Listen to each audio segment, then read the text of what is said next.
I was alone at home, I was bored.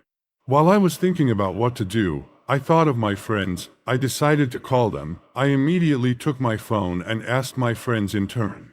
I called. He said they would come in 1 hour, and it was 8 o'clock in the evening. My family had gone to town and I was comfortable. I tidied up the house before my friends arrived. Everything was ready now. There was a knock on the door 10 minutes later. I was very surprised for a moment, because it hadn't even been half an hour yet. I was starting to get scared. Who could it be?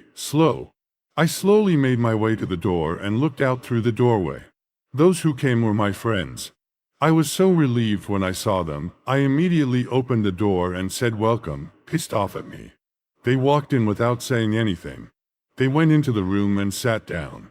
I went up to them and asked how they were, but they just stared at me without saying anything. I then went to the kitchen to prepare drinks for them. I had a fear inside me that they were never normally like this. After preparing the drinks, I went back to the room.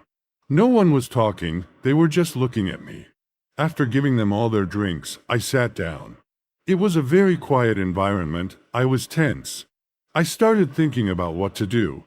I got up, and I turned on the TV, but still no sound from anyone. Just then, the doorbell rang. I wonder who it could be. I hadn't called anyone else. I will come to my friends immediately, I said and headed for the door. When I opened the door, there were my friends in front of me. When I saw them, I fainted with fear.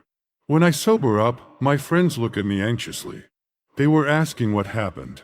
After I came to my senses, I told them everything. They said that I was being silly, and when they got home they said that there was no one in the room. What? They didn't believe me. Since I was not well, they stayed at my house until my parents came. I could not forget that event for the rest of my life.